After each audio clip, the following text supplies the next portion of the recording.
Sandra Dee was brought to the screen when she was far too young, with a crystal-clear face, innocent eyes, and a smile that made all of America believe she was the perfect embodiment of the good girl.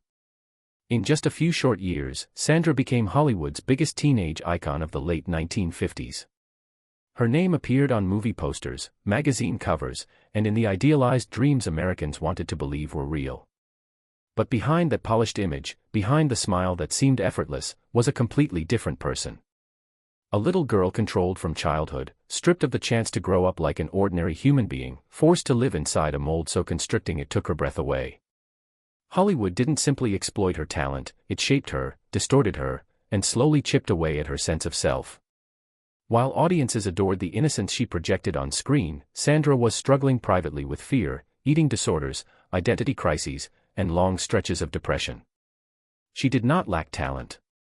She acted with natural ease, conveying genuine emotion and vulnerability at an age when most children were still learning the difference between imagination and reality.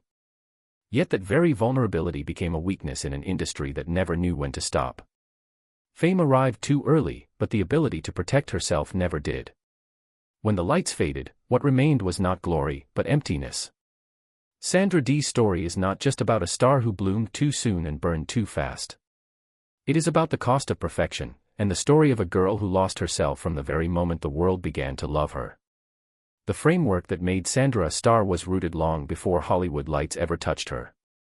Born Alexandra Zuck in 1942 in Beyond, New Jersey, her early life was shaped by instability. Her parents divorced while she was still small, and from that point forward, her world contracted to revolve entirely around her mother, Mary Zuck.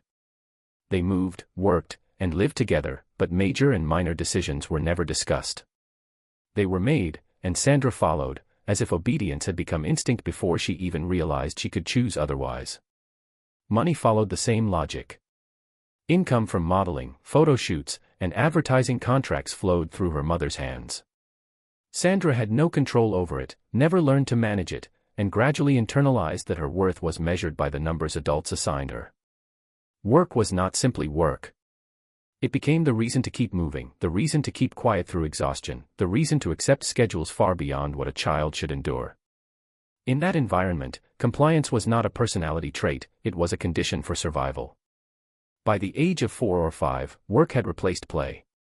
She stood in front of cameras, held her smile until adults were satisfied, and endured adjustments to her dress, her posture, her hair. One shoot led to another, days blurred into nights in hotel rooms where there were no friends, only tutors and the work schedule for the following day. Childhood, in its ordinary sense, never existed.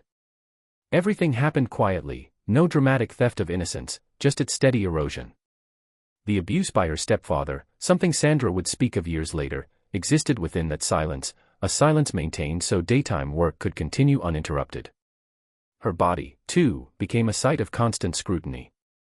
Dress seams tightened, lighting adjusted, angles chosen to emphasize fragility and hide any sign of maturity. Sandra learned to read these signals as a language. Her body was no longer her own. It had to conform, perfectly, to expectations. Fame found Sandra before she understood it.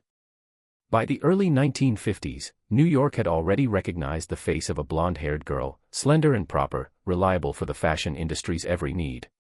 Work came in relentless cycles. By 1956, before she had even passed her early teens, she had earned around $75,000, a staggering sum for a child, enough to earn adult respect but also enough to strip away any chance for slow, ordinary growth. Her schooling mirrored this system. Classes revolved around photo shoots and casting calls. Tests were moved for filming schedules. Friends were fleeting, tied to projects rather than neighborhoods or playgrounds. Childhood was thinned layer by layer until only a smooth, functioning schedule remained. No one asked if she was tired. They only needed to know if she could stand before the camera again tomorrow. The pressure extended to her body. Meals were monitored, calories counted. Eating became a silent negotiation, a survival reflex in a life where every ounce of control mattered. Hunger became obedience, discipline became self-punishment. Success was measured not by joy or achievement, but by whether her appearance met the industry's unspoken standards. By the time Sandra reached Hollywood, she was already trained to put herself second beneath the lights. In 1957, Robert Wise's Until They Sail carried her from modeling into cinema. Her performance did not ignite a frenzy, but it proved one critical thing: Sandra could be used long-term. Her face was soft, her presence malleable, her youth seemingly endless. Later that year, she received the Golden Globe for New Star of the Year, cementing the narrative Hollywood had prepared, the grown-up Shirley Temple. Universal's contract did more than give her roles. It imposed rhythm, filming schedules, press appearances, housing, wardrobe, all designed to maintain an image. Her life was no longer her own, it was part of a production line. Photo sessions promoted films and maintained an icon. Interviews guided the narrative around her. Every choice, from hair to clothing, reinforced a template. Emotional growth slowed. The studio did not nurture maturity, they preserved a best-selling image. By 1959, Sandra Dee was more than a star, she was a guarantee. Imitation of Life grossed $50 million, the studio's highest-grossing film at the time. Her face became a symbol of innocence amid tragedy, a blueprint for the teen ideal. The subsequent wave of beach movies reinforced her image: youthful, bright, safe, non-threatening. Posters, soundtracks, and box office receipts all confirmed the same equation: Sandra Dee equaled innocence. Every deviation was a risk, every small change carefully measured. The mid-1960s brought shifts. Films like I'd Rather Be Rich and A Funny Feeling still placed her at the center, yet the audience's reflexive response no longer came automatically. Youth culture was evolving, audiences wanted rebellion, rough edges, and imperfection. Sandra's image, once a powerful asset, began to slow her momentum.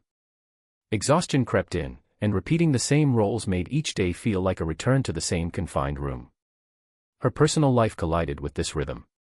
Marriage to Bobby Darin added layers to a life already tightly scheduled. At 18, she stepped into a union without having lived independently, without having set boundaries for herself. Pregnancy, childbirth, and subsequent miscarriages were endured within a machine-like routine. Medication and later alcohol became mechanisms to survive, first for work, later for unprocessed grief. Depression deepened. The patterns from childhood, obedience, compliance, silence, carried into her adult relationships. Her body, once controlled and monitored, became a battleground. Intimacy invoked reflexive withdrawal. Trauma shaped every interaction, every emotional response, long before she could articulate it. Marriage did not heal, it illuminated wounds that had never been addressed. Bobby Darin's fast-paced life, urgency to live fully, only clashed with the exhaustion Sandra carried from decades of early responsibility and control. Divorce, when it came, was not from love lost but from incapacity to sustain the dual burdens of personal life and the old public image. Distance created space for communication and truth, yet loss followed quickly when Bobby died at 37. Isolation, grief, and dependence returned with intensity. The Hollywood machine that had shielded her for decades no longer existed. Roles and images disappeared, leaving her alone with her body, her history, and her trauma. By 1983, with Lost, Sandra Dee had quietly stepped away from the industry. Her public absence reflected a deeper reality: the survival mechanisms cultivated over decades could no longer sustain the relentless pace.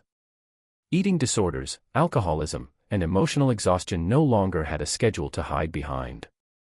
In 1994, Dream Lovers offered a chance to reclaim her narrative, not to return to the screen, but to place her history into words. Childhood exploitation, industry control, marital strain, and personal losses, all found articulation for the first time. It was not a full healing, but it was recognition, a confrontation with the forces that had long defined her. Sandra Dee died in 2005. No sweeping tributes marked her passing. Her death was quiet, unnoticed by the machinery that had once elevated her. The world remembered the icon, the innocence, the perfectly molded image.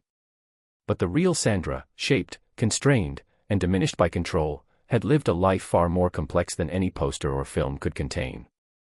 Her legacy is a paradox: beloved by all, truly seen by few. She did not collapse suddenly, she wore down over decades, through relentless work, controlled meals, silences, and unacknowledged grief. The tragedy was not that she became an icon, it was that she was never allowed not to be one.